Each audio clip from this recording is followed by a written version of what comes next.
la bibliografía del Tórtora. Una vez que terminemos este enfoque del Tórtora, vamos a retomar el enfoque que da la Target, las cosas que agrega, lo que quita, lo que pone, y se van a dar cuenta que hay mucha similitud, pero que a lo mejor en este caso particular, el Tórtora sea menos confuso en un principio. Por ejemplo, lo veíamos con las clasificaciones de las articulaciones, ¿no?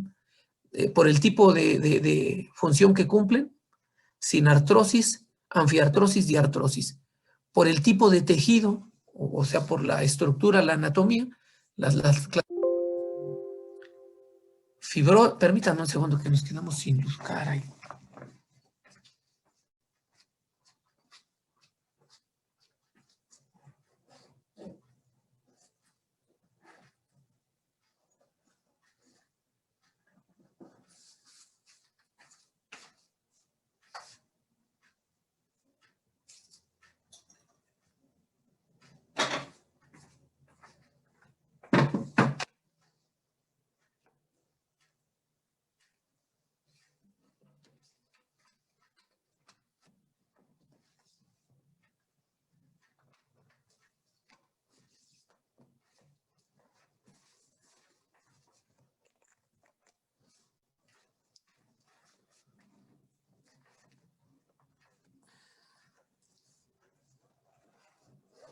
Ni aguanta nada esta compu.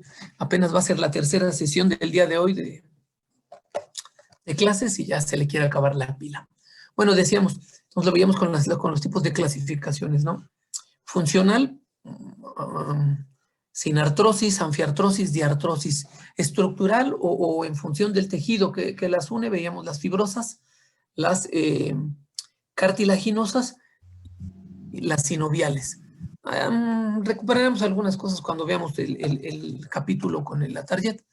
Y veíamos también los tipos de movimientos en las articulaciones, que aquí solo se especifican 4.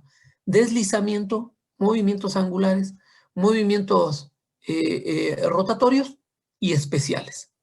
Todos los movimientos entran en este tipo de clasificaciones.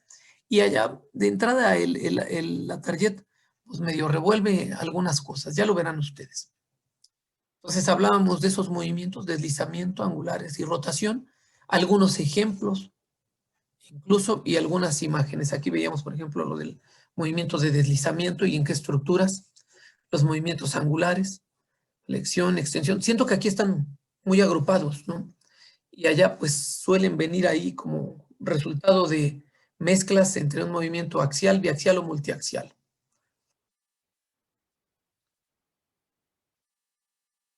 Los movimientos de flexión, las partes en el cuerpo en el que se pueden involucrar ese tipo de movimiento y el movimiento contrario que es la extensión. Y aquí algunas imágenes con los movimientos. También las flexiones laterales, los movimientos de abrir y cerrar o de alejar y acercar en la línea media y de dar vuelta, ¿no? La circunducción como suma de distintos movimientos, ¿no? Flexiones laterales, movimiento de aducción. Hasta ahí nos habíamos quedado el día de ayer. Vamos a continuar con la descripción de estos movimientos. Y aquí el ejemplo, ¿no? En la imagen de los movimientos de circunducción, aunque es nada más en 2 planos, por ser una imagen, una foto, pero bueno, hablábamos de los movimientos de circunducción, ¿no? Hacer circular una extremidad superior o una inferior, ¿no?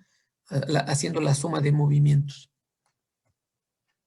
Esto es la rotación, vean ustedes, un hueso gira alrededor de su propio eje longitudinal. Un ejemplo de ese movimiento lo veíamos al dar la vuelta a la cabeza de lado a lado en la articulación entre la primera y segunda vértebra cervicales, la articulación atlantoaxoidea, cuando la cabeza dice sí o no a esa rotación, decir no. Otro ejemplo consiste en la acción de rotar el tronco de lado a lado que involucra las articulaciones intervertebrales, ¿no? O bien la rotación de los miembros, por ejemplo, el brazo, la pierna, como les mostraba hace un rato, ¿no? Si la superficie anterior de un hueso, de los miembros rota hacia la línea media, se dice que es rotación medial. Si la superficie anterior del hueso se aleja de la línea media, entonces la rotación es lateral externa, ¿no? Aquí los ejemplos, vean ustedes. Rotación con la cabeza en la articulación atlantoaxoidea para decir no, o la rotación medial o lateral que se hace en la articulación eh, del hombro y el codo, no combinados. La articulación de la cadera también permite rotación medial o lateral, sobre todo cuando se intenta hacer exploración de algunos signos, por ejemplo, en las apendicitis, ¿no? Entonces ya teníamos los movimientos rotatorios, los movimientos angulares y los movimientos de deslizamiento. Ahora vamos a entrar a la categoría de los movimientos especiales. Y ya decíamos, esos solo se producen en algunas articulaciones. Y bueno, están englobados por pares porque uno es el movimiento, eh, por ejemplo, elevación, y depresión es el movimiento contrario. Protracción es un movimiento y la retracción es el movimiento contrario. Entonces, ¿qué se consideran movimientos especiales? Elevación, depresión, por ejemplo, eso podemos hacerlo con la mandíbula. Se puede elevar o se puede deprimir. La protracción y retracción también se puede hacer en la mandíbula. Es cuando empujamos la quijada hacia adelante o la jalamos hacia atrás. Eso es protracción o retracción. Inversión y aversión, movimientos que podemos hacer, por ejemplo, con la mano o con el tobillo. La dorsiflexión o la flexión plantar también en el tobillo. O los movimientos de pronosupinación que se hacen con la palma de la mano, ¿no? O con la articulación radiocubital a la altura del codo. Podemos hacer pronosupinación. O el movimiento de oposición que se permite y lo que nos diferencia, por ejemplo, de esta clase de mamíferos, los primates, ¿no? Ellos no tienen el pulgar opositor y mueven toda la palma en este sentido. No está el dedo pulgar que opone a los demás. Ese movimiento es propio de los seres humanos y se llama así, oposición. Y es el que, por ejemplo, en el desarrollo del niño, pues permite estas etapas, ¿no? De pinza gruesa, pinza fina, en el desarrollo neurológico y cómo se evalúa en el desarrollo de los infantes. Vamos a ver algunos ejemplos de estos también. La definición, por lo menos propiamente dicha, de cada uno de ellos. Aquí está, vean. Elevación es el acto o el movimiento de levantar una parte del cuerpo hacia arriba, como cuando cerramos la boca. En la articulación temporomandibular, no se preocupen, ustedes van a tener 1 o 2 sesiones nada más para ver articulación temporomandibular. Elevar o deprimir los hombros en la articulación acromioclavicular. Eso eleva o deprime la parte del hombro y es un movimiento acompañado de la escápula y la clavícula, ¿no? El movimiento opuesto de la elevación, ya se los hacía yo ver, es la depresión. Así como esas estructuras óseas pueden subir, pues también pueden bajar. Hay algunos otros que también se pueden elevar y se pueden deprimir, como por ejemplo el hueso ioides o bien el hueso ioides en estos movimientos de la mandíbula y de los procesos de deglución o de masticación. O bien las costillas, ¿no? Con los procesos de inspiración y expiración, ¿no? En el ciclo respiratorio. La protracción, protracción, es ¿cómo se llama eso? El Atarjet lo menciona como pulsión, como propulsión, empujar hacia adelante, o retropulsión, empujar hacia atrás. Es un movimiento de una parte del cuerpo hacia adelante en el plano transversal. Es horizontal, vertical, y ese es el plano transversal. Es opuesta al movimiento de retracción aquí. Aquí dice, la retracción es el movimiento para retornar a la posición anatómica. Por ejemplo, se puede proyectar o protraer la mandíbula en la ATM, en la articulación temporomandibular, pero también en las articulaciones acromioclavicular o esternoclavicular cuando se cruzan los brazos. El otro movimiento especial es el de la inversión-eversión. Inversión, es al interior, es rotar hacia adentro. Eversión es rotar hacia afuera. Son movimientos más o menos limitados. Por ejemplo, un movimiento de inversión ocurre cuando el pie lo doblamos hacia la parte de adentro. Pero un movimiento ahí de extensión pues puede llevarnos a lesión de los ligamentos a la altura del maleolo lateral externo y producir lesión de ligamentos, ¿no? En lo que se llaman esguinces. El movimiento contrario es la eversión. Allí rota hacia afuera, se puede hacer con la palma de la mano, con las plantas de los pies. Los fisioterapeutas, particularmente este movimiento, le llaman pronación. Nada que ver con lo que nosotros consideramos supinación y pronación o movimiento de pronosupinación. Se han puesto a pensar qué pasaría si no tuviéramos movimiento de pronación o supinación en el brazo, en el antebrazo y la mano, ¿no? O sea, estaríamos limitados para labores, por ejemplo, como la de la alimentación, ¿no? Si nada más pudiéramos acercar y no pudiéramos dar el movimiento de pronosupinación.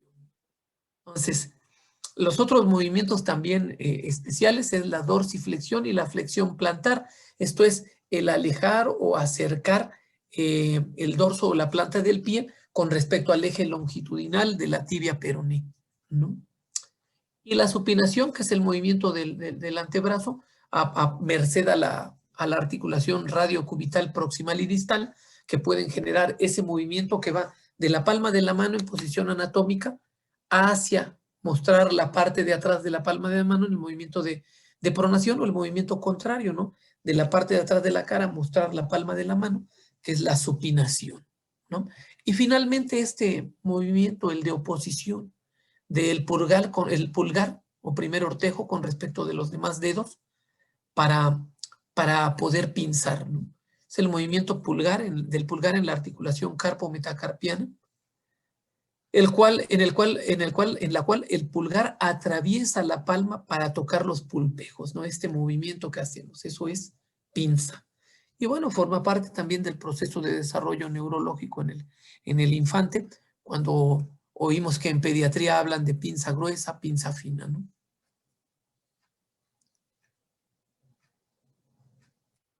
Ok.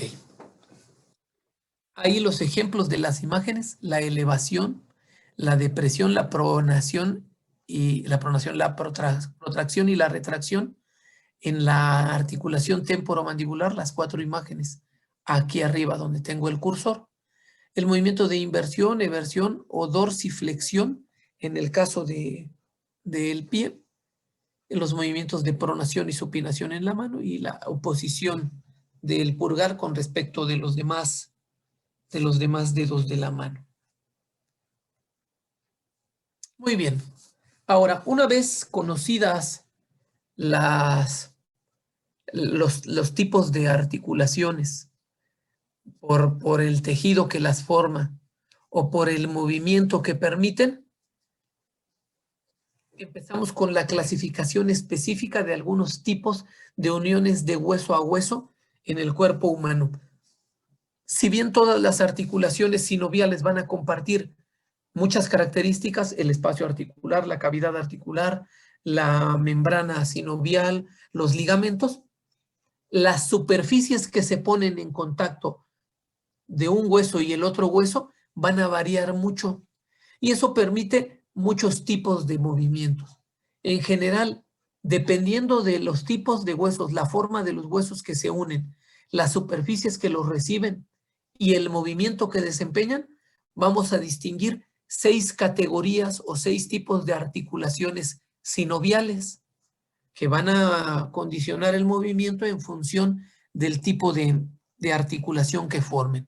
En ese sentido, y ahí coinciden los dos textos, vamos a tener articulaciones sinoviales tipo artrodias, tipo gínglimo o tróclea, tipo trocoide, tipo condíleas, tipo encilla de montar o celar y tipo enartrosis. Vamos a revisar cada una de estas también de manera muy general para que no se queden así ustedes confundidos. Y una vez que terminemos con esta descripción muy breve que hace el Tórtora, retomamos las cosas en el enfoque como las ve la Target, que probablemente sea lo que a ustedes les pregunten, pero esta información que ya vimos previa nos va a permitir comprender allá muy bien y a lo mejor no confundirnos tanto con la mezcla de clasificaciones que hace la Target. Entonces, vamos a ver primero las artrodias y gínglimo. Artrodia dice, son superficies articulares de los huesos que forman una articulación plana. ¿Son rectas o ligeramente curvas? ¿Qué tipo de movimiento van a permitir este tipo de articulación artrodia? Fundamentalmente movimientos de adelante hacia atrás o de lado a lado entre las superficies planas de los huesos. Esto es lo que allá veíamos como tipo de deslizamiento, ¿no? Y entonces, pues podríamos encontrar aquí los movimientos en la primera o segunda fila del carpo, o bien en los movimientos del navicular y las cuñas en el antepié o en la parte media del pie. Esa articulación se llama de tipo artrodia. Ahorita vamos a ver un esquema de este tipo de articulaciones. Antes vamos a hablar de la articulación sinovial tipo gínglimo. Esa es una articulación que también se conoce como entróclea o troclear o en tipo bisagra.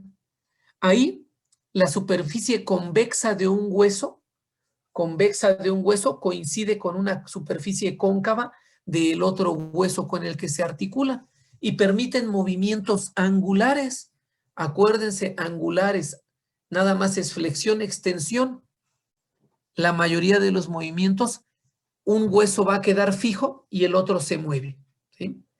Por ejemplo, en la articulación del codo o en la articulación de la rodilla, ¿no? Vamos a tener ahí articulaciones tipo gínglimo o tróclea o en bisagra. Una pieza queda firme y la otra es la que se mueve con respecto del otro hueso. Ven ustedes aquí los ejemplos, ¿no?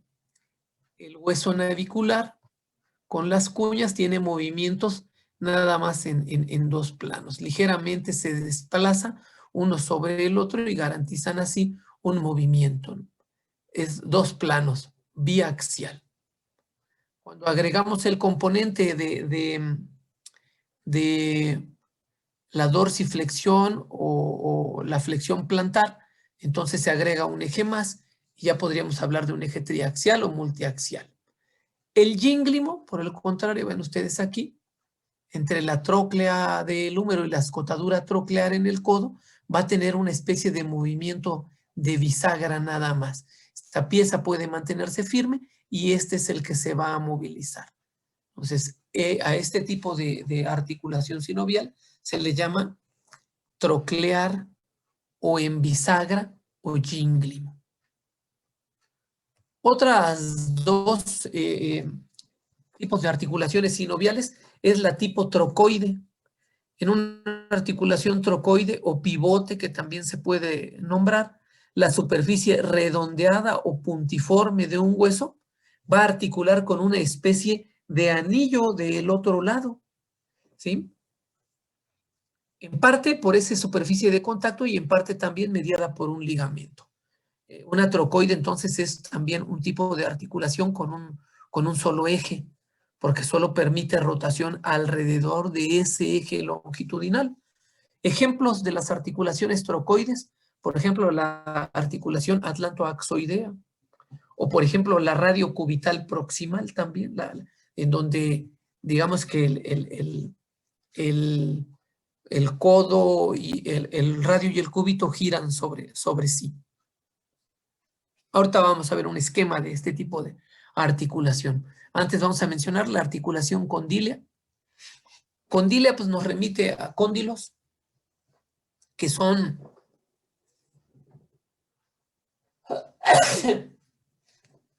perdón, que son, digamos que protuberancias o apófisis, protuberancias, y si son de un hueso protuberancias, bueno, del otro lado va a haber depresiones que van a más o menos embonar, ¿no?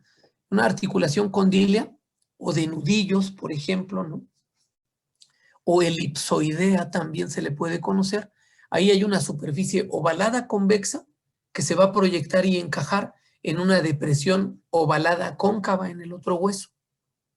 Una articulación condílea entonces es biaxial porque va a permitir movimientos alrededor de dos ejes. Puede haber flexión, extensión, pero también abducción, aducción.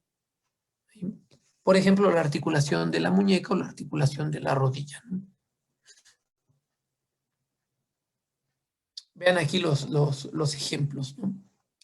Aquí tenemos una articulación tipo trocoide entre la cabeza del radio y la escotadura radial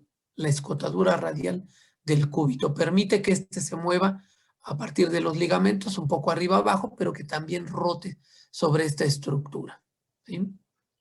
Y acá la articulación condílea entre el radio y los huesos escafoide y semilunar. Por ejemplo, la articulación aquí hace un cóndilo entre el radio y los huesos de la primera fila del carpo, ¿no? El escafoides y el semilunar, que sería más o menos una estructura de protuberancia aquí en la parte de abajo y una estructura cóncava acá que embona sobre la estructura correspondiente. Condílea también podríamos tener en la articulación tibio-femoral, por supuesto. Las otras dos articulaciones sinoviales que nos faltan de revisar es la de encilla de montar o celar. En una articulación en silla de montar, una superficie de un hueso tiene forma así, de silla de montar, y la otra superficie articular encaja de manera que fuera, dice el texto, como si se sentara un jinete, ¿no? Ahí se pueden realizar movimientos iguales a los de una articulación condílea, en dos planos, flexión, extensión y un poco abducción, aducción, sumado a un movimiento circular limitado, que sería la circunducción. Ejemplo de esta articulación es la articulación carpo-metacarpiana, entre el trapecio del carpo y el primer metacarpiano. Ahorita vemos una imagen y un esquema de esto. Y por último, de las articulaciones sinoviales, a mí me parece las de tipo esferoide son las que confieren mayor movilidad, ¿no? Las enartrosis o articulación esferoide. Y acuérdense, son estas las que van a ocupar los discos articulares, los labrums, estas otras estructuras que amplíen las superficies de contacto y que eviten que se puedan tocar en un solo punto. Entonces, la enartrosis o articulación esferoide tiene una superficie en forma de esfera de un hueso que encaja en una depresión